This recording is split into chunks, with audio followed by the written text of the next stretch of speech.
चलो, audio video clear है सबको? चलो देखो,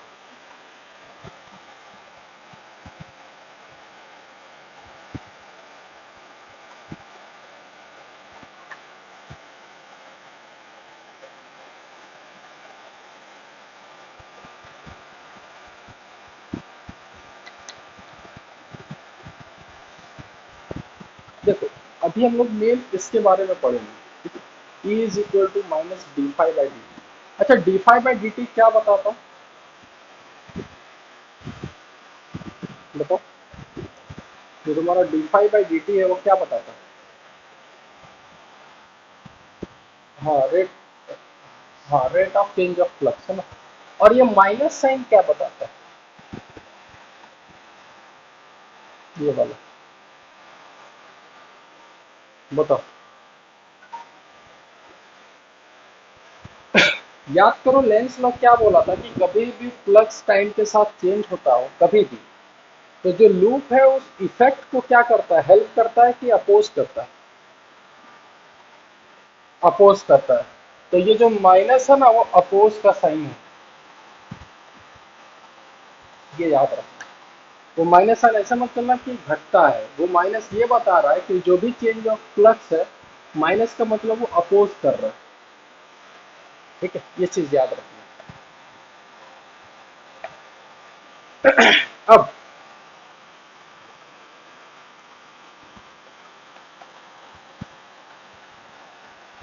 चेंज इन फ्लक्स, एक लूप से चेंज इन फ्लक्स कितने तरीके से करवा सकते हैं? मेरे पास कितना तरीका है कि हम एक लूप से फ्लक्स चेंज करवा सकते हैं? क्या तरीका है? एक तरीका ये है, जैसे पहला तरीका,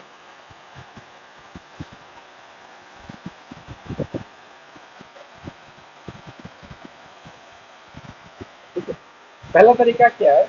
v as a function of time, कि अगर v ही तुम्हारा टाइम के साथ चेंज करेगा तो क्या इससे लिंक फ्लक्स चेंज होगा कि नहीं होगा, ये बताओ।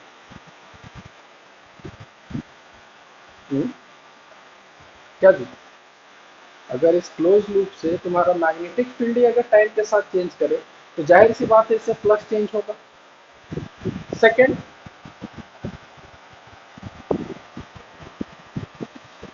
और क्या तरीका है बताओ?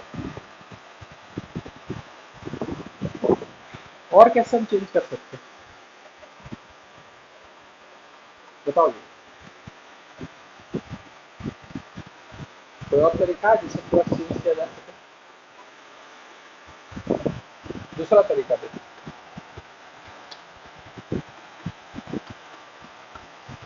अगर इस लूप का हम साइज बड़ा कर दें धीरे धीरे, यानी area as a function of time, धीरे धीरे अगर हम एरिया बड़ा कर रहे हैं, ठीक है, मैग्नेटिक फील्ड कांस्टेंट है, तो क्या फ्लक्स चेंज होगा कि नहीं होगा? अगर धीरे धीरे एरिया बढ़ रहा है तो क्या लगता है होगा? क्योंकि फ्लक्स का फॉर्मूला होता है बी ए कॉस थीटा। तो इसमें तो बी चेंज होगा, उसमें ए चेंज होगा, और एक लास्ट ऑप्शन समझना ध्यान से, थर्ड वाला, कि अगर हम इस लूप को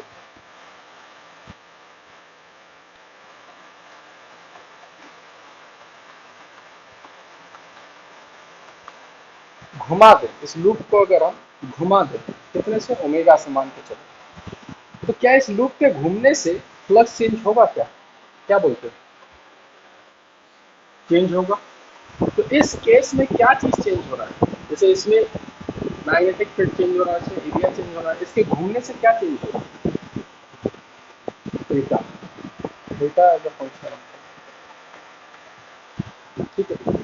यानी कि हम तीन तरीकों से हम फ्लक्स चेंज कर सकते हैं, और जब भी फ्लक्स चेंज होगा d phi by D t का नेगेटिव वही ईएमएफ जनरेट होगा। माइनस ये बताता है कि वो ईएमएफ जो जनरेट होगा वो चेंज इन फ्लक्स को क्या करेगा? अपोज करेगा।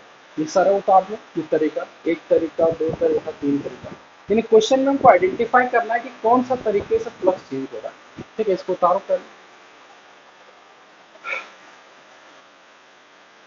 फैराडे लॉ तो बस ये बोल दिया, ये वाला फैराडे बस ये है कि ईएमएफ जो जनरेट होगा वो हमेशा चेंज इन फ्लक्स को क्या करता है? अपोज करता है, ऐसे ईएमएफ जनरेट होता है। ये तो हम पता है कि चेंज इन फ्लक्स जो है वो कितने तरीकों से कर सकते हैं। मैग्नेटिक फील्ड से कर सकते हैं, एरिया चेंज करने से कर सकते हैं, थीटा को चेंज करने से।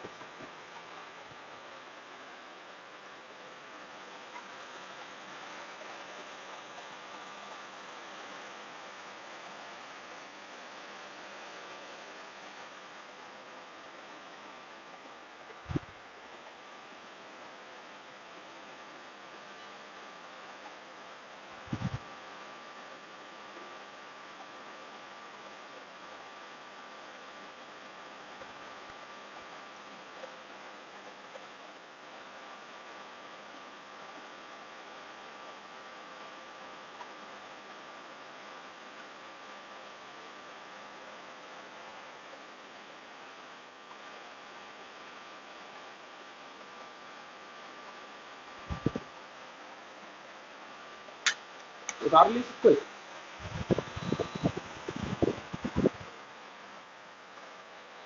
चलो,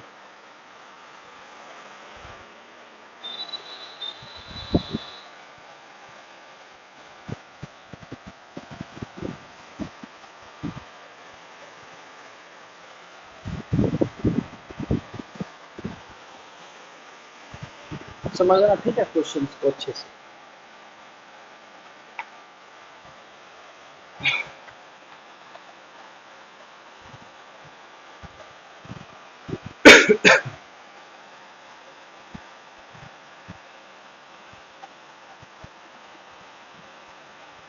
मान के चलो कि L L L L L by L का एक स्क्वायर लूप है,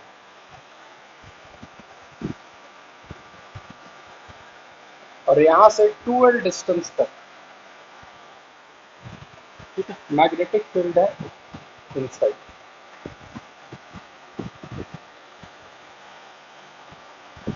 ठीक है। और ये लूप कांस्टेंट v वेलोसिटी से मूव कर रहा है, यानी जाएगा अंदर जाएगा फिर बाहर निकलेगा, ठीक है। तो इसके लिए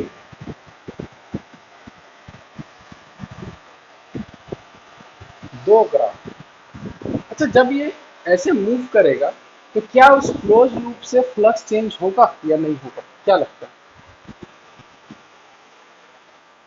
फ्लक्स चेंज होगा ना? तो मेरे को बताओ flux as a function of time का ग्राफ कैसा बनेगा, पहला क्वेश्चन। दूसरा, अगर फ्लक्स का टाइम के साथ वेरी है, टाइम के साथ चेंज हो रहा है, तो जाहिर सी बात है ईएमएफ जनरेट होगा कि नहीं होगा? क्या लगता है ईएमएफ जनरेट भी होगा? तो अगर ईएमएफ जनरेट होगा तो ईएमएफ वर्सेस टाइम का ग्राफ क्या होगा? एक बार ऐसे तुम लोग ट्राई मारो इसको और देखो बना सकते हो कि नहीं बना सकते। ट्राई करो इसको। 2-3 मिनट का समय देते हैं, ठीक है? तुम लोग बनाओ, पानी पी के आते हैं।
हो गया जी सबका?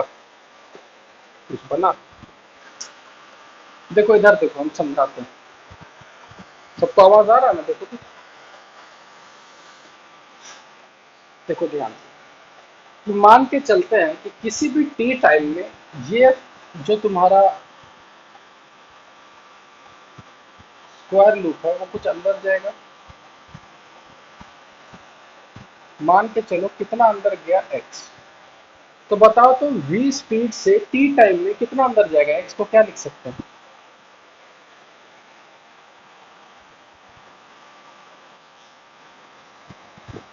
vt लिख सकते हैं आराम से।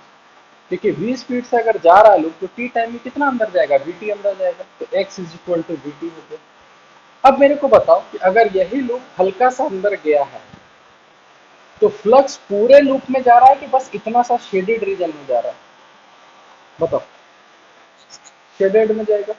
तो मेरे पास फ्लक्स ऐसे लिखेंगे, flux at any time t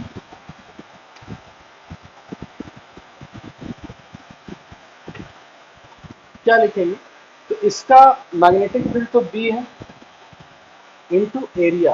कितना एरिया लिखोगे, कितना एरिया में फ्लक्स है, बताओ क्या होगा। ये एक रेक्टेंगल पार्ट बन गया, तो ये एल है और ये वी टी है, तो यहाँ लिखेंगे एल इंटू, तो ये फ्लक्स हो गया, flux as a function of time आ गया।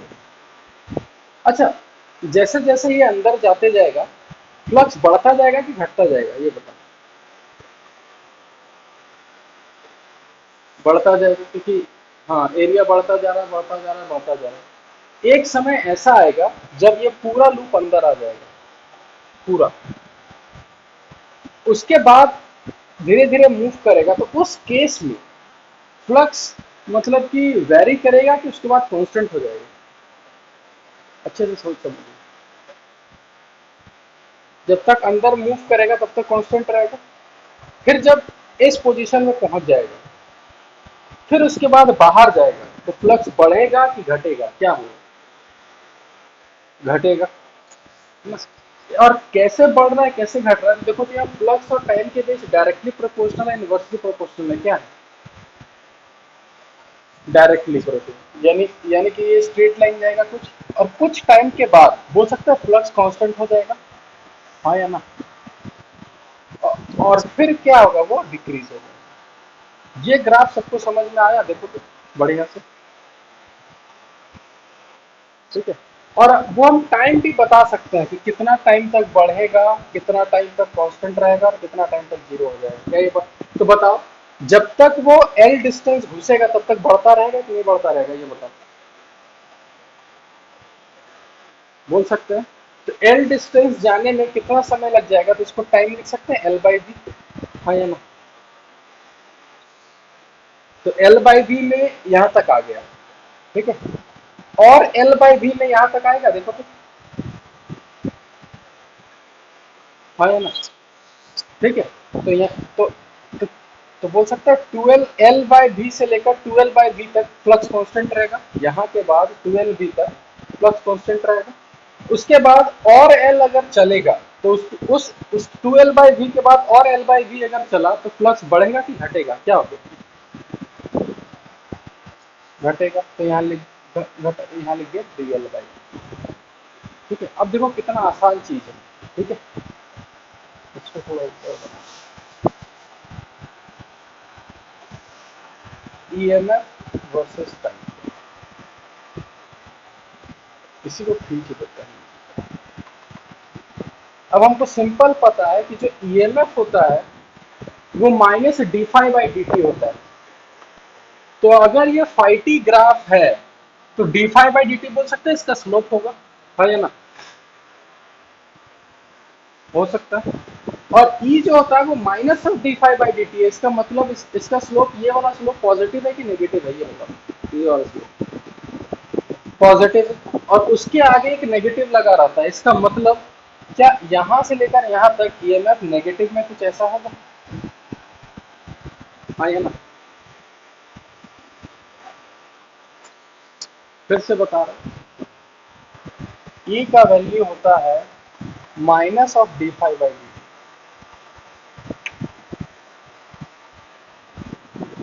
और फाइटी ग्राफ में d phi by D t सब लाइन का स्लोप है। तो बता इसका स्लोप हर पॉइंट पर कांस्टेंट है कि बढ़ रहा है, इसका इस लाइन का स्लोप कांस्टेंट है ना, तो कांस्टेंट बनेगा। और ये स्लोप पॉजिटिव है कि नेगेटिव है, क्या दिख रहा है, पॉजिटिव है, ठीक है। और तो ये पॉजिटिव है, उसके आगे एक नेगेटिव है, इसलिए हम इसको कांस्टेंट बनाए और नेगेटिव बनाए। और मेरे को बताना कि इसको इसको डिफरेंशिएट करो तो टाइम के साथ क्या लिखोगे, टाइम के साथ डिफरेंशिएट होने में क्या आएगा, बताओ। CL भी आएगा, सिंपल सा बात है। और यहाँ माइनस है इसलिए यहाँ लिख दिया माइनस बी एल। उसके बाद यहाँ से लेकर यहाँ तक क्या है, फ्लक्स कांस्टेंट है कि वेरिएबल है, क्या है, कांस्टेंट है, तो ईएमएफ जीरो आ गया। उसके बाद इसका स्लोप नेगेटिव है, तो नेगेटिव नेगेटिव क्या हो जाएगा, पॉजिटिव, तो ऊपर आ जाएगा।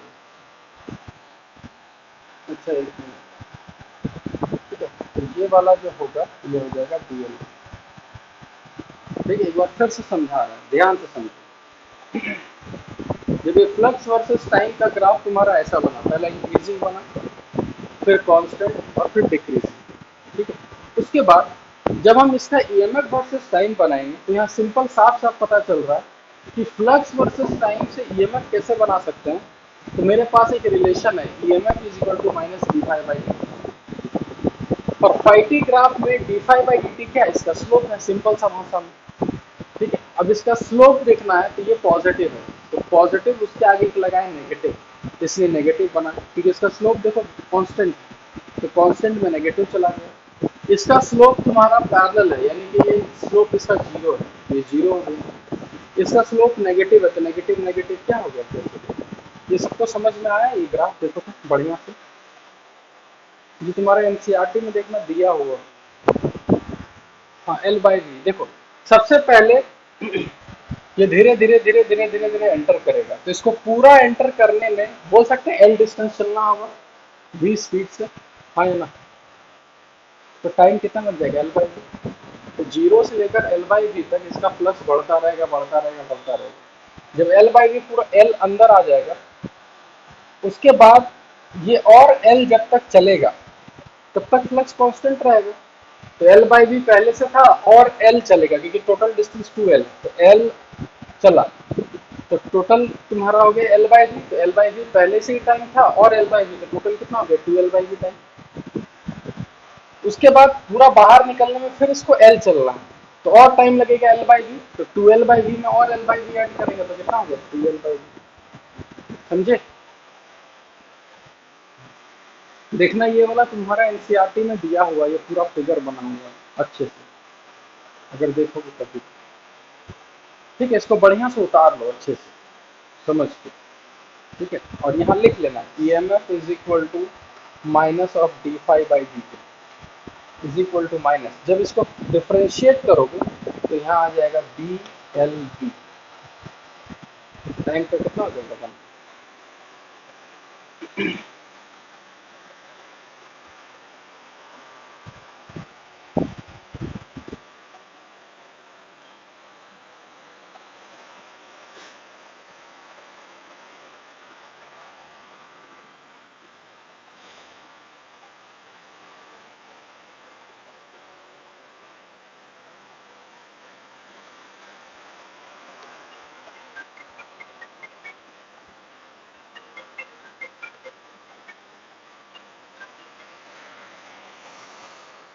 हाँ चल ना,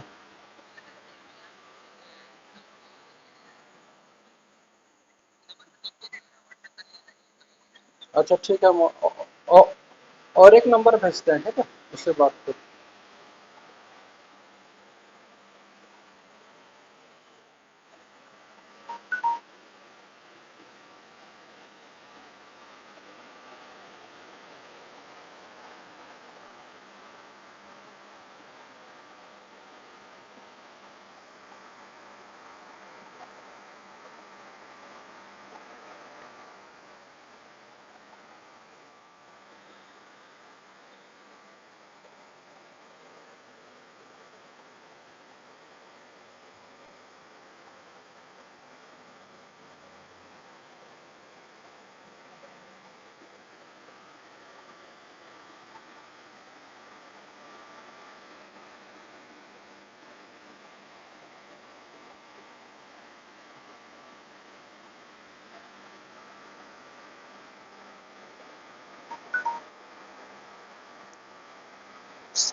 हाँ बोलो, हो गया उतार लिए।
हेलो,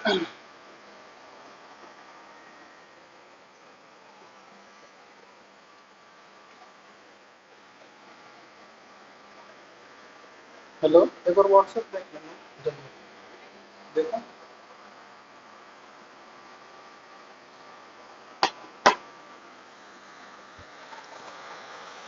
चलो उतार ली सबको इसको बढ़िया से। चलो फिर।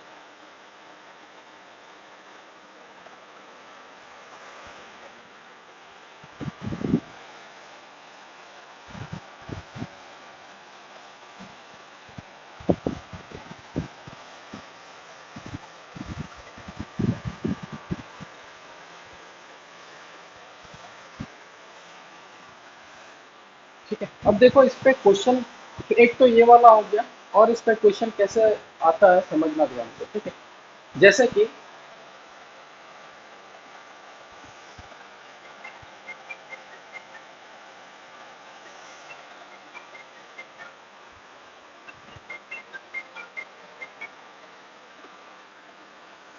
हाँ, लॉक हो गया उसका। अच्छा ठीक ठीक।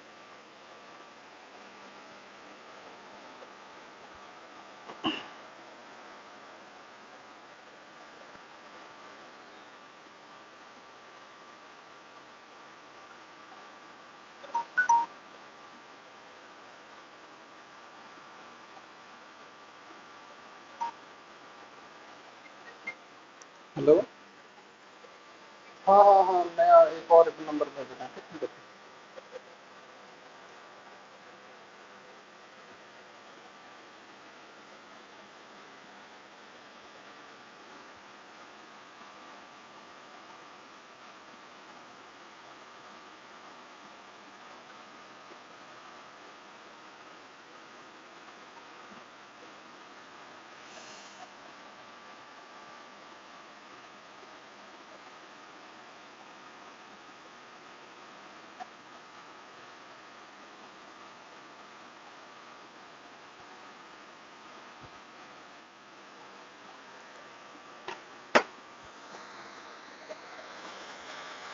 देखो इधर देखो, क्वेश्चन किस हिसाब से आएगा समझना ध्यान से पहले। जैसे कि इसको समझो कि ये एक हॉरिजॉन्टल रेल है, रेलिंग से हॉरिजॉन्टल। ठीक है, और इस पे एक रॉड रखा हुआ है इस टाइप से। कितने लेंथ का है? एल लेंथ का है। यानी एक हॉरिजॉन्टल ऐसे है, रेल है, और हॉरिजॉन्टल के इस साइड एक रेजिस्टेंस है आर। ठीक है, और ये कंडक्टिंग रेल्स है। कंडक्टिंग का मतलब वो कंडक्ट कर सकता है। ठीक है, और इस रॉड को हम कॉन्स्टेंटली v वेलोसिटी से लेके जा रहे हैं, कांस्टेंट आगे। यानी कि अगर इसको अगर एज्यूम करो कि हॉरिजॉन्टल है, इधर रेजिस्टेंस है, और इस रॉड को कॉन्स्टेंटली v वेलोसिटी से पकड़ के खींचे लेके जा रहे हैं, और मैग्नेटिक फील्ड जो है v, ठीक है, v इज वर्टिकली डाउनवर्ड।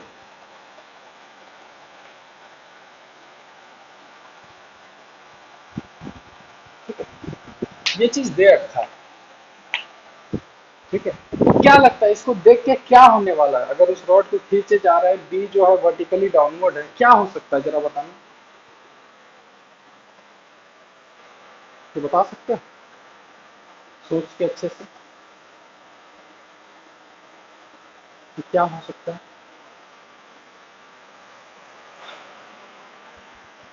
बताओ।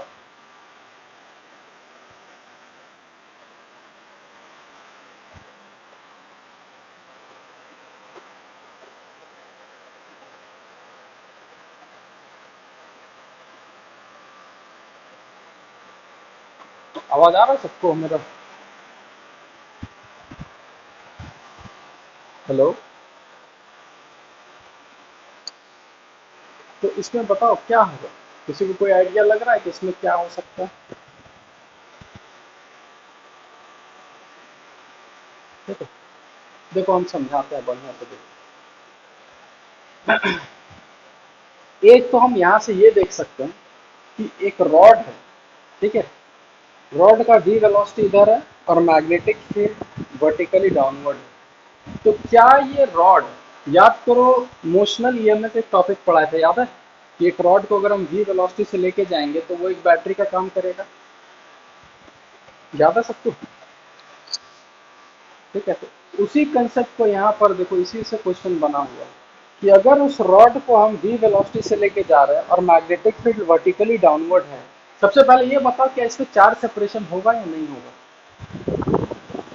अच्छे से देख के देखो तो।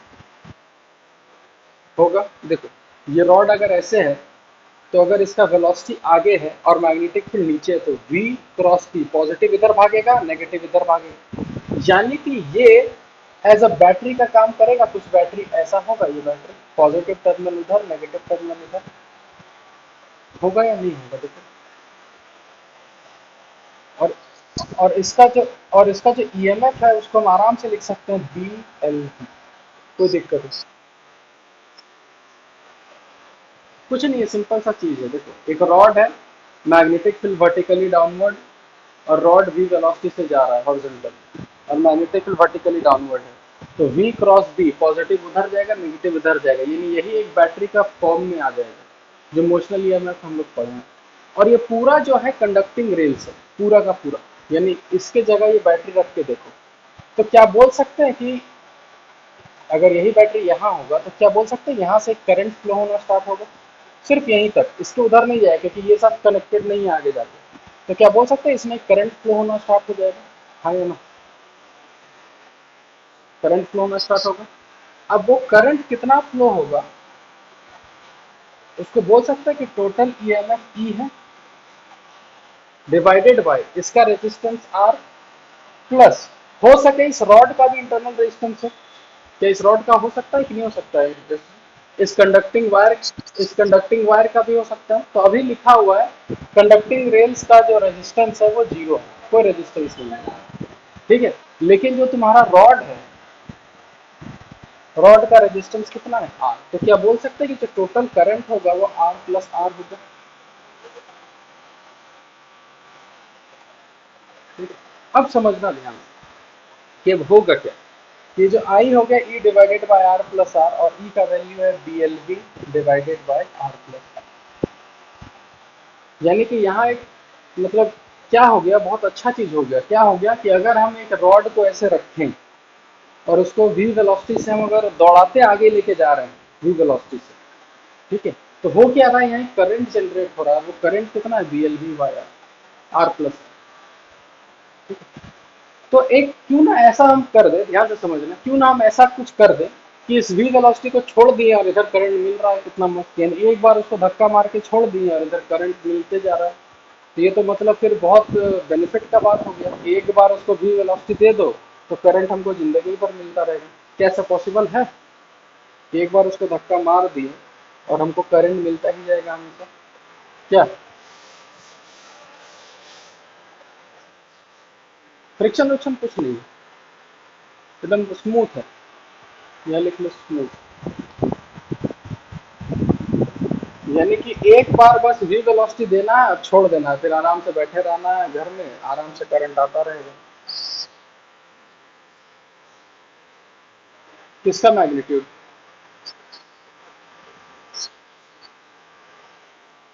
कंडक्ट कंडक्ट कं, ना मैग्नेटिक फील्ड तो वही रहेगा, ठीक है। अब समझना ध्यान से, ये तो हो गया कि हमको जो दिख रहा है कि इसको वी वेलोसिटी लेके जाएंगे, मैग्नेटिक फील्ड नीचे है, सब कुछ दिख रहा है।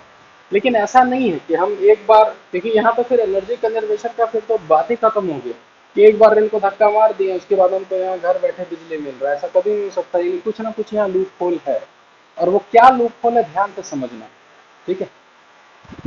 कि जैसे ही करंट कुछ इस टाइप से फ्लो करना स्टार्ट करेगा,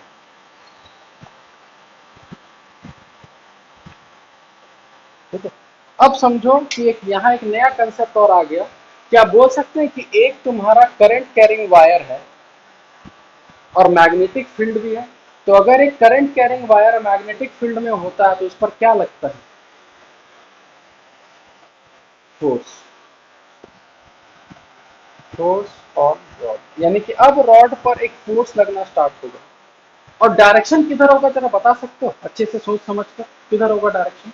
आराम से राइट हैंड थंब रूल का यूज करो और डायरेक्शन मेरे को बताओ।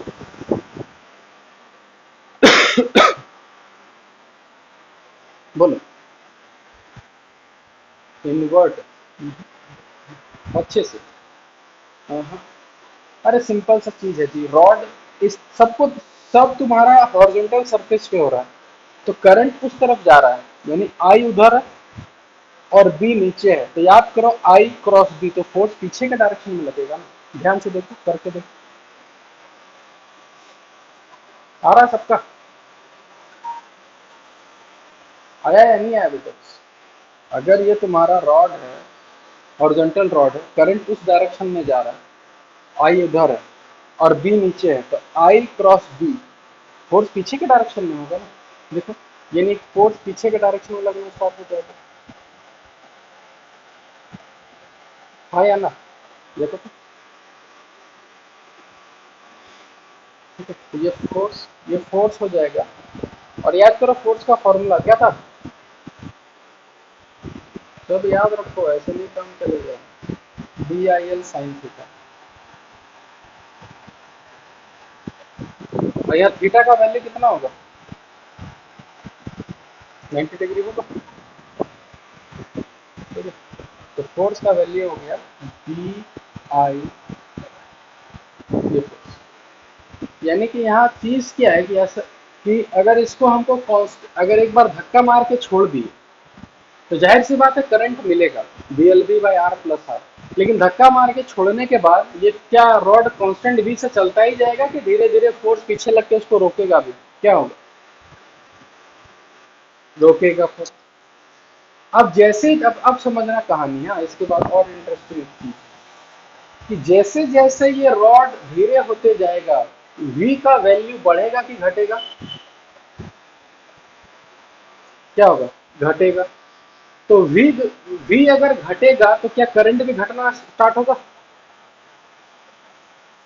और अगर करंट घटना स्टार्ट होगा तो क्या फोर्स भी घटेगा? हाँ। यानी कि धीरे धीरे क्या होगा कि एक बार रॉड को हम धक्का मार के छोड़ दिए, नो डाउट रॉड भी धीरे धीरे उसका वेलोसिटी कम होगा, उसको जो पीछे खींचने वाला फोर्स है वो भी धीरे धीरे कम होगा। ठीक है, तो आगे का कहानी क्या होता है, तो बस इसको ऐसे एज्यूम करके समझो कि आगे होता क्या है, कि धीरे धीरे धीरे जो वेलोसिटी है ना, वो धीरे धीरे घटते घटते घटते घटते घटते घटते घटते घटते जीरो होता है। पर वो जीरो कब जाके होगा, तो at infinity velocity becomes zero. ऐसा इसलिए बोल सकते हैं क्योंकि हमको पता है कि जैसे जैसे वेलोसिटी भी कम होगा, ये फोर्स भी धीरे धीरे कम हो रहा है कि नहीं हो रहा है, ये बताओ। हो रहा है। यानी कि ये भी कम हो रहा है, ये भी कम हो रहा है, ये भी कम हो रहा है, ये भी कम हो रहा है, तो इसलिए ये घटते घटते घटते जीरो होता है। लेकिन ये कब जाके जीरो होगा, कहाँ पर जाके? इंफिनिटी में जाके। यानी एट इंफिनिटी मतलब इनफाइनाइट टाइम के बाद, मतलब कि ये रुकेगा, लेकिन कब रुकेगा? इंफिनिटी में जाके रुकेगा। ठीक है, ये समझ में आया पूरा चीज, लॉजिक क्या बताए? ठीक है, तो इसको अच्छे से लिखो, इसको पहले उतारो, हम डिक्टेट करवा के लिखवाते हैं। ठीक है, इसको बढ़िया से इसको लिखो, और तो कभी ग्राफ पूछा जाएगा तो ग्राफ ऐसे बनाना, देखो ध्यान से, वेलोसिटी वर्सेस टाइम। ऐसे अगर बताओ इन्फिनिटी में रुकेगा तो ऐसे स्ट्रेट लाइन बनाओगे कि कुछ ऐसा बनाओगे? कैसे बनाओगे देखो, कैसा सही है बनाना? हाँ, ऐसा ही बनेगा। ठीक है, तो इसी टाइप से थोड़ा याद रख सकते हो, थोड़ा सा मतलब मैनिपुलेट करके भी आंसर याद रखा जा सकता है।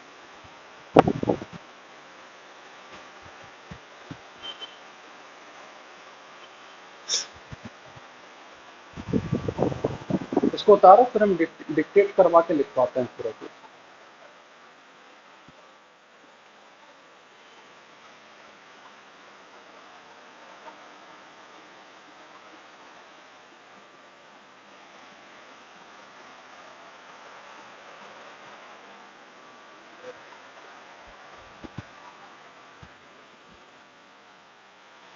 क्या क्या?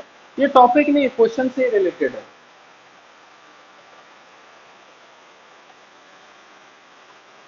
देखना ना, इस टाइप का तुम्हारा क्वेश्चन से रिलेटेड देखना, एनसीईआरटी में ये सब पूरा बताया हुआ है बढ़िया से, एक बार एनसीईआरटी खोल के देखा करो। तुमको सब दिखेगा कि देखना ये सब क्वेश्चन जो दिया हुआ है, ठीक है। एक रॉड होगा, कंडक्टिंग रेंज होगा, ये सारा कुछ दिया हुआ है। हाँ बोलो।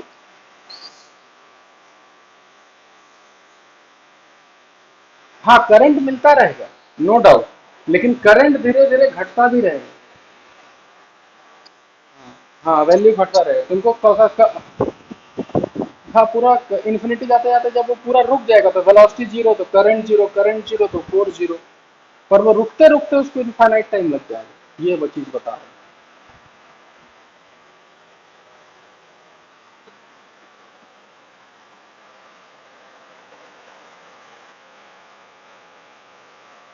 हाँ मैग्नेटिज्म से ही आगे ईएमआई तुम्हारा अटैच किए हैं, क्योंकि सारा कुछ एक ही एक दूसरे से ही अटैच है।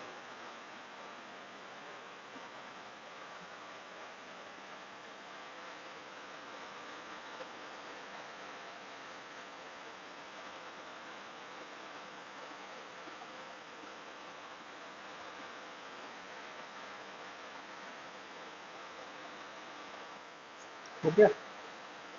चलो एक अब डिक्टेट करके हम लिखवाते हैं बढ़िया से। लिखो,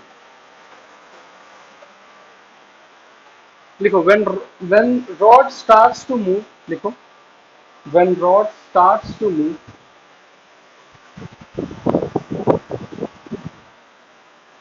when rod starts to move.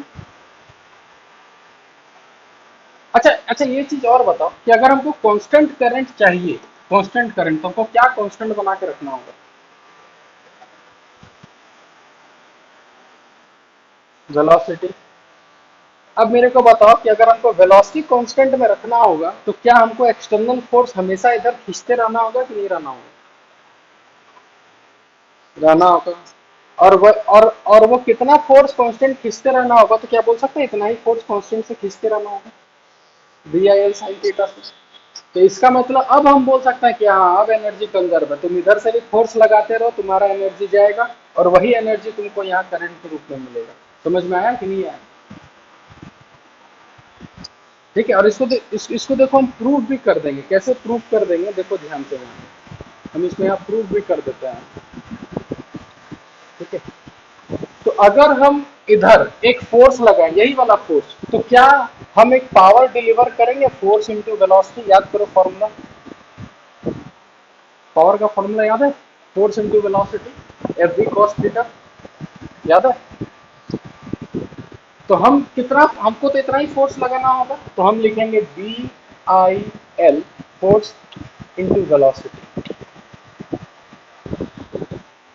ठीक है। अब आई कितना है, तो आई को यहां से उठाते हैं, तो आई हो गया B L V by R plus R into L into V. ठीक है। तो ये हो गया B square L square V square by R plus R. इसका मतलब इतना पावर कौन लगा रहा है, बताना जरा। इतना पावर जो है ये कौन लगा रहा है? एक्सटर्नल फोर्स जो हम लगाएंगे, यानी कि बोल सकते हैं ये वाला जो होगा वो इनपुट होगा। क्या? अब अब हमको जो आउटपुट मिलेगा, जो हमको टोटल आउटपुट मिलेगा, वो हमको करंट के रूप में मिलता है, तो क्या उसको बोल सकते हैं आई स्क्वायर आर? हाँ या ना? और टोटल रेजिस्टेंस कितना है, आर प्लस आर। देखो इससे भी आंसर आएगा ही आएगा 100%। इसका स्क्वायर करो क्या होगा, देखो तो लिख सकते हैं B square L square V square divided by, नीचे आर प्लस आर का होल स्क्वायर होगा और यहाँ आर प्लस आर है, तो क्या यही बचा आर प्लस आर। तो ये वाला जो पावर है वो आउटपुट पावर है। तो क्या देखो, इनपुट पावर जो हम दिए और जो आउटपुट पावर मिला, क्या दोनों सेम हो रहा है कि अलग अलग हो रहा है? सेम हो रहा है। तो यहाँ पूरा हम यहाँ बोल सकते हैं कि मेरा पूरा एनर्जी देखो कंजर्व हो रहा है। यहाँ तुम एनर्जी पावर देते रहो, तुमको वो पावर आउटपुट मिलता रहेगा। ठीक है। इसलिए हमेशा हर जगह एनर्जी कंजर्व है। ठीक है। चाहो तो इसको भी उतार सकते हो कॉपी में। ठीक है। पहले हम लिखवा देते हैं, पहले इसको उतार लें। ठीक है। कि when rod starts to move, it acts as a battery. When rod starts to move, it acts as a battery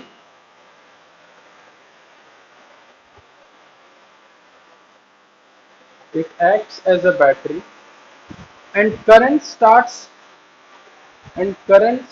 flowing in the circuit, and the current starts flowing in and current start flowing in the circuit, वो current flow करना start कर जाता है। ठीक है, अब समझना ध्यान से, ये बोल रहा करंट स्टार्ट। उसके बाद लिखो when current starts flowing in the circuit, full stop के बाद ये पैराग्राफ चेंज करके लिखो, when current starts flowing in the circuit there is a force there is a force on the rod there is a force on the rod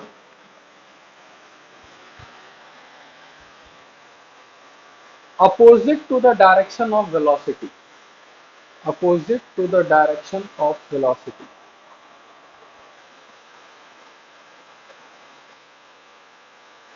acting on the rod opposite to the direction of velocity.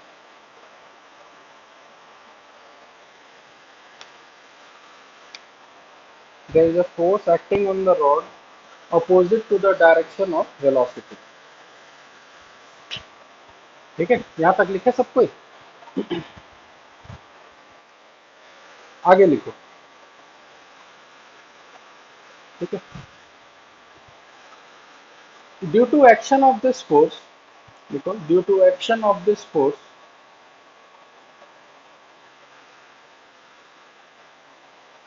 velocity, due to action of this force velocity of the rod,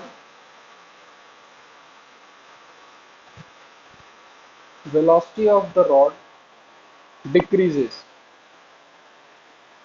due to action of this force velocity of the rod decreases.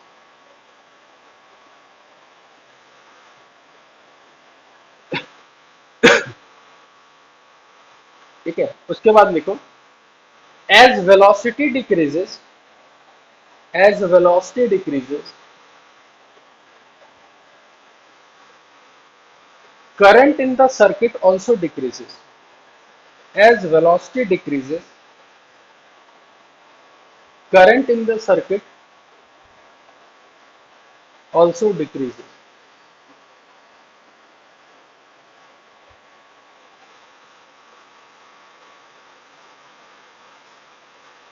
ठीक है, and the force acting on the rod also decreases, and the force acting on the rod also decreases.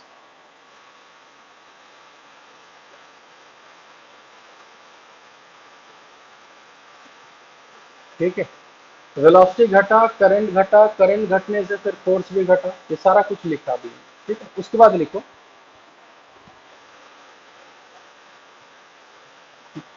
The rod slows down, तो लिखो the rod slows down and comes to rest, the rod slows down and comes to rest, and comes to rest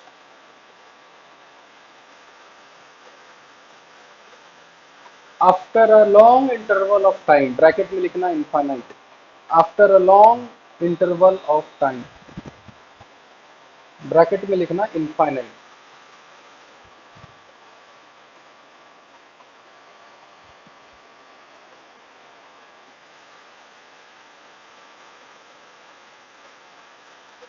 ठीक है, full stop. उसके बाद लिखते जाओ। ठीक है, उसके बाद मतलब उसको एंड कर दो और नीचे लिखो। ठीक है, if we want constant current, if we want constant current,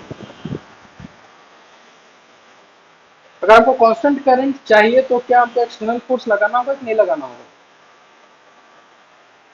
क्या लगाना होगा, है ना? If we want constant current we have to apply external force, if we want constant current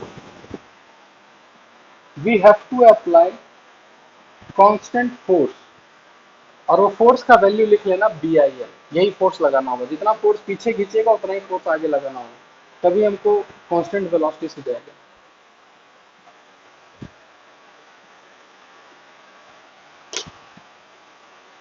ये पे अप्लाई एक्सटर्नल फोर्स, ठीक है, ब्रैकेट में लिख लेना बी आई है, ठीक है। उसके बाद ये दोनों चीज लिख लो, ये वाला और ये वाला। Input power force into velocity, और आउटपुट पावर जो करंट वहां रेजिस्टेंस के फॉर्म में मिल रहा है आई स्क्वायर आर प्लस, ये दोनों चीज उतारो।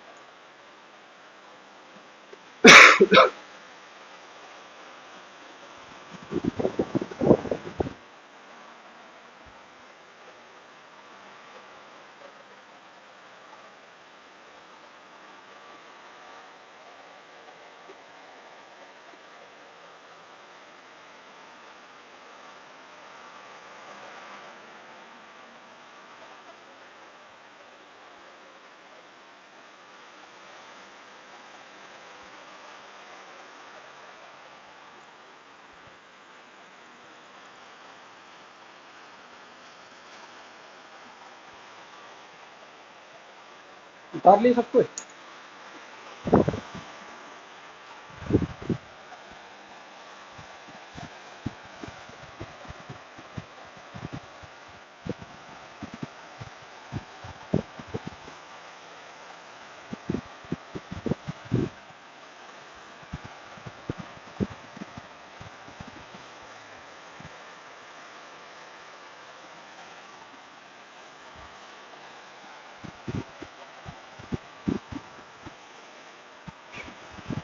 ठीक है,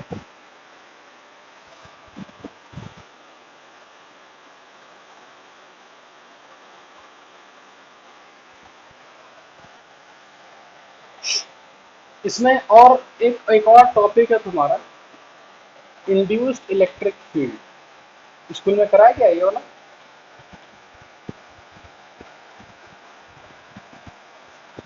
हम्म, कराया कि नहीं कराया, छोड़ दिया? क्या जी, स्कूल में ये चैप्टर हुआ है कि नहीं हुआ है, ईएमआई? हो गया। तो ईएमआई में क्या क्या करवाया है?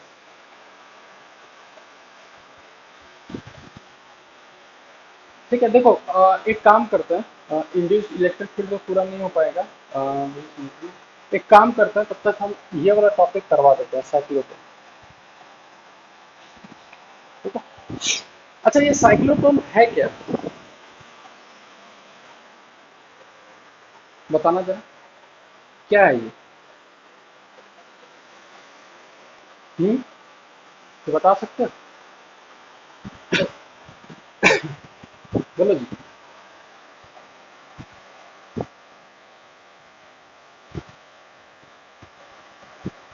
कुछ नहीं, वो बस साइक्लोट्रॉन नाम लिखते हैं बस।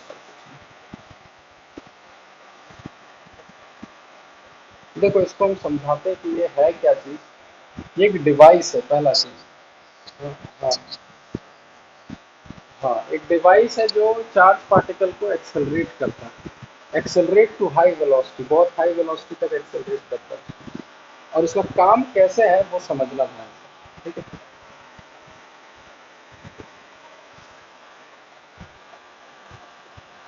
देख कैसा होता है, तो इसको ऐसे समझो, एक प्लेट ले लिए ऊपर से, नीचे भी एक प्लेट ले ली और साइड से ऐसे चिपका दी। मतलब कि तुम ऐसे समझो कि ब्लर है,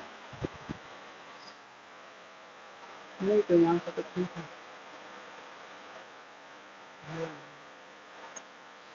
ठीक है, देखो ध्यान से इसको हम समझाते हैं, जैसे कि हम लोग ओरियो खाते हैं ना, ओरियो बिस्किट, एक ऊपर में एक नीचे में, और जो बीच का जो खाली जगह है उसको अगर हम साइड से सेलो टेप से साट दें, और उसी को अगर हम दो पार्ट में काट दें ऐसे, तो वही चीज कुछ ऐसा दिखेगा ऊपर से अगर देखें तो।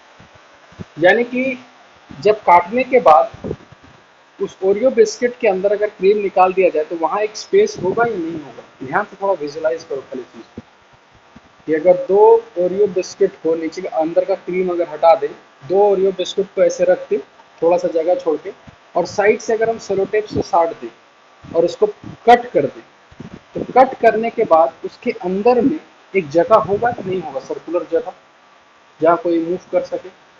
ये समझ पा रहे हो सब कुछ? फिर से रिपीट कर रहे हैं, कि दो डिस्क लेते हैं, डिस्केट की जगह फिजिक्स का टर्म यूज करें तो दो डिस्क लिए, दोनों डिस्क को थोड़ा सा गैप में रखें, थोड़ा सा गैप में, और साइड साइड से पूरा सर्कुलर को हम ऐसे बंद कर दिए सेलो टेप मार के, कुछ भी करके। तो क्या उसके अंदर एक पूरा जगह होगा जहां कोई घूम सकता है? स्फेरिकल जगह है, स्फेरिकल बोल रहे सर्कुलर जगह है। और उसी को क्या किए, दो हाफ में अब काट दिए, एक हाफ उधर जिसको हम लोग नाम दे दिए D1 और एक हाफ इधर D। ठीक है, ये हो गया। और इसको डीज बोला जाता है, DEES। ठीक है, बस नाम है और कुछ नहीं। अब ये काम कैसे करता है समझना ध्यान से। इस पॉइंट और इसको लेके एक ऑसिलेटर कनेक्ट करता है।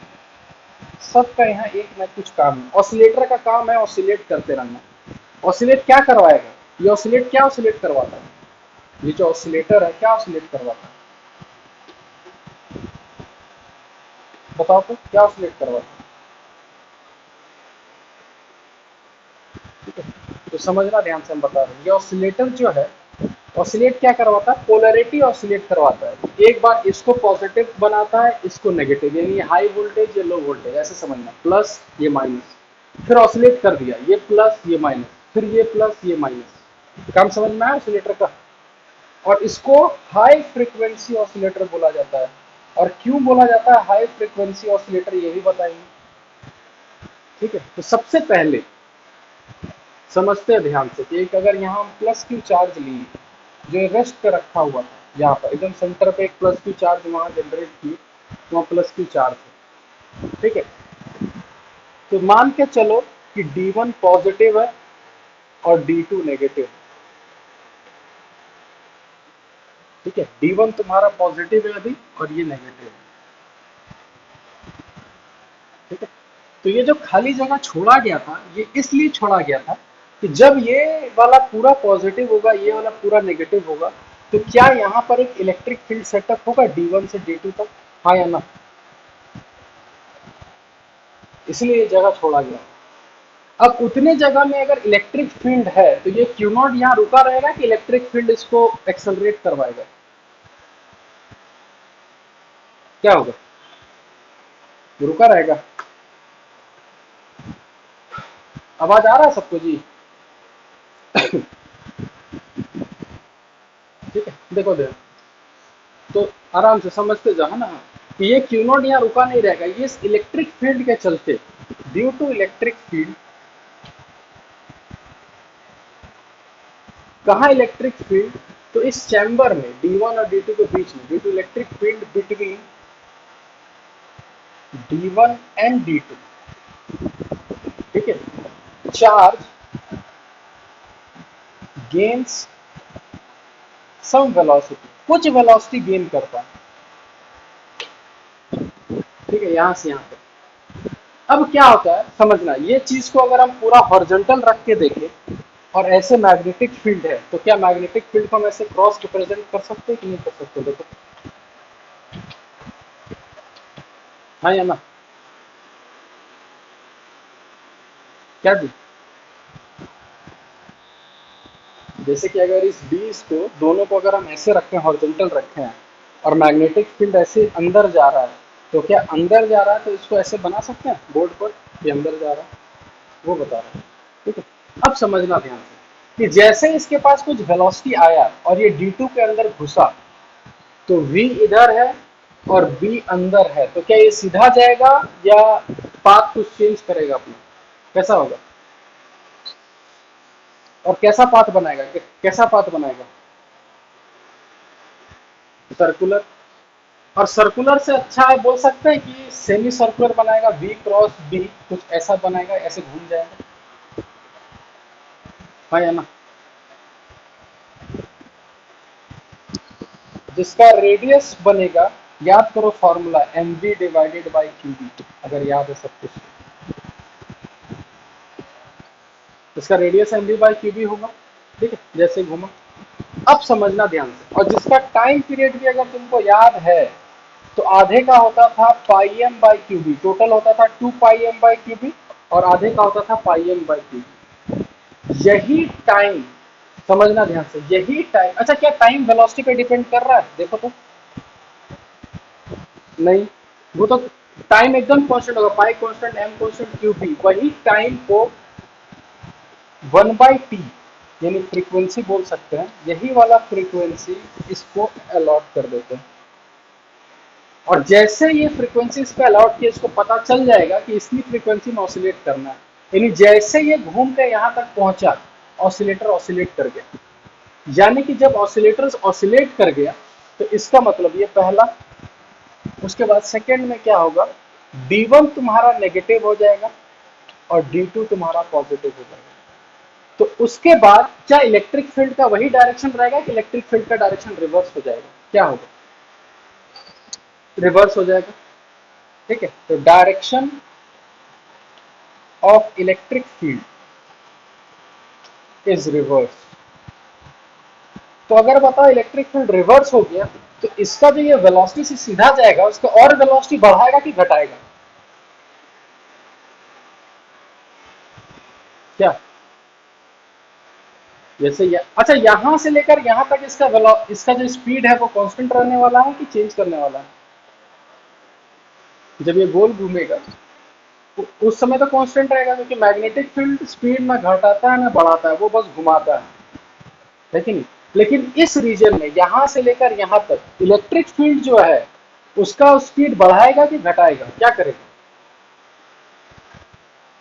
घटाएगा कैसे जी, electric electric field electric field reverse हो गया ना, इलेक्ट्रिक फील्ड जो है वो रिवर्स हो चुका है, तो वेलोसिटी स्पीड जो है वो बढ़ा देगा, due to which speed increases, जिसके कारण जो है स्पीड इंक्रीज होता है। अब मेरे को बताओ, जैसे यहां पर घुसेगा D1 में, अब घुसेगा तो स्पीड बढ़ चुका है, तो उसका रेडियस वही रहेगा कि रेडियस थोड़ा सा बढ़ जाएगा, क्या होगा,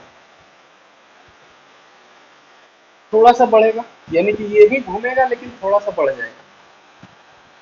अच्छा यहां से लेकर अब यहां तक आने में क्या यही टाइम रहेगा कि टाइम चेंज होगा, क्या होगा, टाइम सेम रहेगा।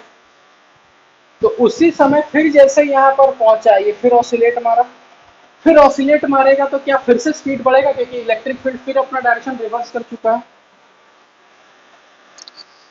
तो फिर ये जब घुसेगा तो फिर इसका रेडियस बढ़ेगा, फिर यहाँ पहुंचा, फिर ऑसिलेट, यानी कि धीरे धीरे इसका रेडियस बढ़ते बढ़ते बढ़ते बढ़ते बढ़ते बढ़ते, जैसे जैसे इसका रेडियस बढ़ते जाएगा उसका स्पीड भी कांस्टेंट रहेगा कि स्पीड भी बढ़ता जाएगा, क्या होगा, बढ़ता जाएगा। तो हाँ, तो लास्ट में यहाँ एक विंडो रखते हैं, इस विंडो से हाई वेलोसिटी से निकल जाता है। समझ में आया कि नहीं आया, समझ में एकदम सिंपल सा लॉजिक से बनाया गया था ये साइक्लोटॉन।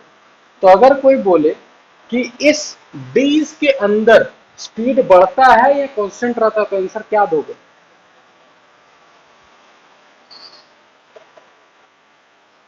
बस फंस गया ना। डीज के अंदर स्पीड कांस्टेंट रहता है, जो बढ़ाने वाला काम था वो कहाँ हो रहा है, स्पीड बढ़ाने वाला काम कहाँ हो रहा है, इस रीजन में हो रहा है सिर्फ। इस डीज के अंदर तो खाली इसको घुमाने का काम चल रहा है। तो जो भी स्पीड बढ़ाने का काम हो रहा है, यहाँ स्पीड बढ़ा रहा है कौन, इलेक्ट्रिक फील्ड बढ़ा रहा है कि मैग्नेटिक फील्ड बढ़ा रहा है, कौन बढ़ा रहा है स्पीड, इलेक्ट्रिक फील्ड बढ़ा रहा है। यही पे तो सबका गलती हो जाता है। तो याद रखना साइक्लोट्रॉन में जो मैग्नेटिक फील्ड यूज करते हैं वो सिर्फ उसको रोटेट करना होता है, जो स्पीड बढ़ाने का काम होता है वो किसका काम होता है, मैग्नेटिक फील्ड या इलेक्ट्रिक फील्ड, किसका काम होता है, इलेक्ट्रिक फील्ड का। और बताओ तो जितना ज्यादा रोटेशन लेंगे क्या उतना ज्यादा स्पीड बढ़ेगा या उतना ही रहेगा, कितना रहेगा, क्या करना है ज्यादा स्पीड करने के लिए, जितना रोटेशन होगा, हाँ हाँ, ठीक है। तो यहाँ पर इसको हाई फ्रीक्वेंसी ऑसिलेटर इसलिए बोला गया क्योंकि जब तुम एफ का वैल्यू लिखोगे 1/t, तो 1/t इसका मतलब हो जाएगा QB divided by pi M. ठीक है, जब तुम इसको सॉल्व करोगे, क्यू का वैल्यू पुट करोगे, बी का वैल्यू पुट करोगे, पाई मास, मास कितना होता है, मान के चलो एक हम प्रोटॉन ही चल ले लिए, प्रोटॉन का मास कितना होता है, 10 टू द पावर माइनस कितना, 27। जब ऊपर जाएगा 10⁻⁻27, और चार्ज कितना होता है, -16 के आसपास होता है, -19 के आसपास होता है। तो ये जो टर्म आएगा 10⁻27, उसमें से 19 घटा दो या 20 घटा दो, 10⁻7 अभी भी बचेगा। तो इस फ्रीक्वेंसी का वैल्यू बहुत ज्यादा है कि बहुत कम है, क्या है,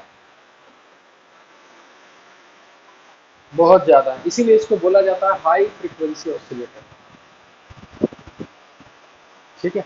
तो बस कुछ नहीं है, बस इसको आराम से एकदम बना के लिखना है। क्या, पहला केस में ये लिख देना है, इलेक्ट्रिक फील्ड सेटअप हुआ, कुछ वेलोसिटी गेन की, रेडियस इतना हुआ, टाइम पीरियड लिख दिए, फ्रीक्वेंसी लिख दी, यही फ्रीक्वेंसी ऑसिलेटर को ऑसिलेट कर दी।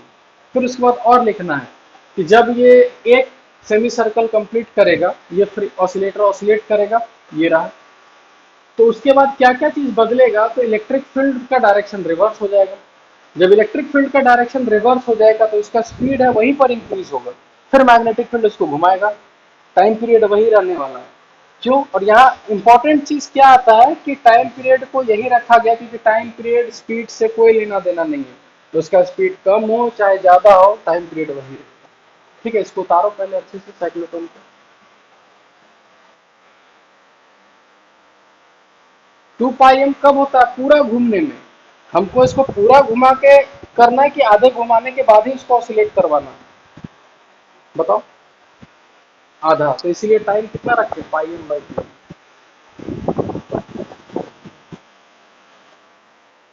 ना ना, 2πm कैसे रहेगा जी, देखना एक बार खोल के बढ़िया से। ठीक है, एक एक एक घूमने में टोटल 2πm/क्यूबी होता है, पूरा घूमने में। हमको इसको पूरा घुमाना है कि बस आधे घुमा के रोक देना है, आधा घुमाना है ना। तो आधा घुमाने के लिए आधा घुमाने के लिए सिर्फ कितना होगा, πm/क्यूबी होगा। वो फॉर्मूला लिखा होगा बुक में, अगर तुम देखोगे ना तो वो टाइम पीरियड का फॉर्मूला लिख दिया होगा, लेकिन जो ऑसिलेटर का टाइम पीरियड होगा वो πm/क्यूबी होगा। वो देखो बुक में अच्छे से देखो।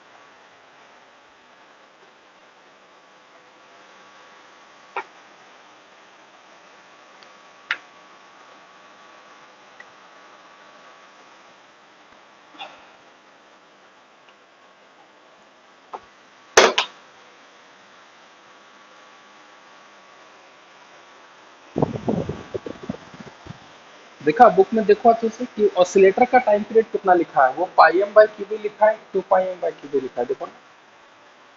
ऑसिलेटर का फ्रीक्वेंसी पर चेक करो तो बुक में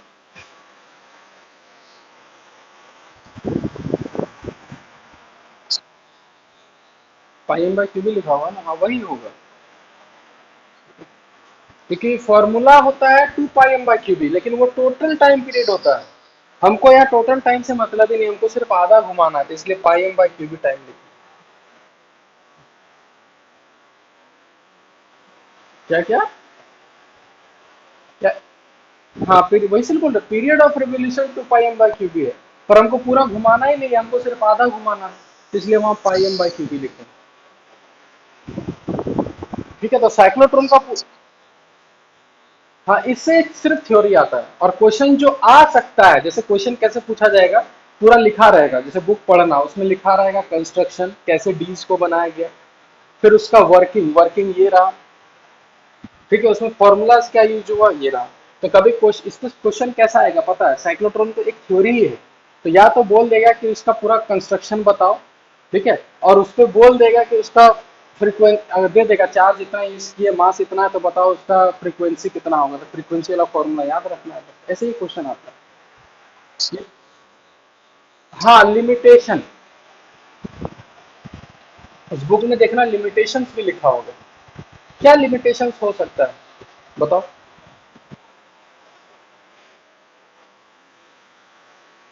हाँ, ठीक है, उसमें देखना ना, एक बस एक वर्ड लिखा रहता है कि जब वो पूरा हाई वेलोसिटी से चलते जाता है तब वहां लिखा नहीं होगा, जो मास होता है ना, मास, अगर एक चैप्टर लास्ट में देखना, इसकी ओर आओगे तो लास्ट में दिया हुआ स्पेशल थ्योरी ऑफ रिलेटिविटी, जो पढ़ाया नहीं जाता कभी,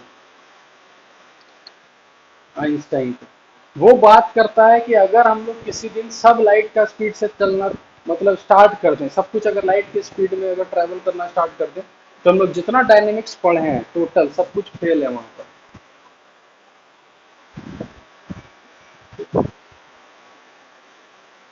वो चैप्टर है बहुत मजेदार, तो समझ में ही नहीं आएगा, इतना मजेदार है।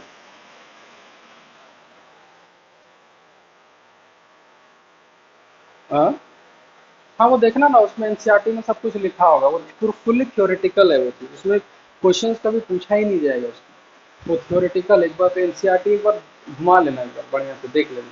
बाकी हम पूरा कंस्ट्रक्शन बढ़िया से समझा देंगे, कंस्ट्रक्शन में क्या है।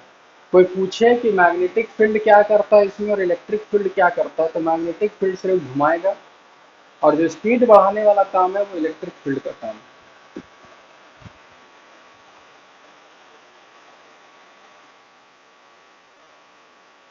क्या मैक्सिमम वेलोसिटी कहाँ रहेगा मतलब? जब जब जब बाहर निकल जाएगा तभी रहेगा ना, धीरे धीरे स्पीड बढ़ रहा है, स्पीड बढ़ रहा है। तो मैक्सिमम स्पीड कहाँ रहेगा, अंदर में रहेगा कि सबसे बाहर वाले में रहेगा, कहाँ रहेगा? सबसे बाहर में रहेगा, क्योंकि जितना रेडियस ज्यादा होगा उसका, जितना दूर निकल चुका होगा, स्पीड ज्यादा होगा।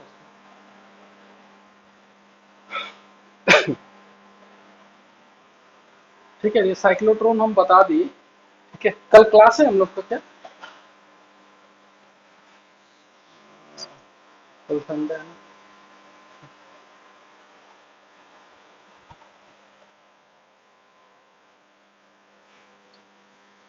हाँ देखते हैं, कल अगर संडे को अगर हमको मौका मौका मिलता है ना तो हम ले लेते हैं संडे की क्लास, दिन में ना। ठीक है, हम देखते हैं, ले लेते हैं कल। 1 तारीख से एग्जाम है। ईएम वेव्स तक।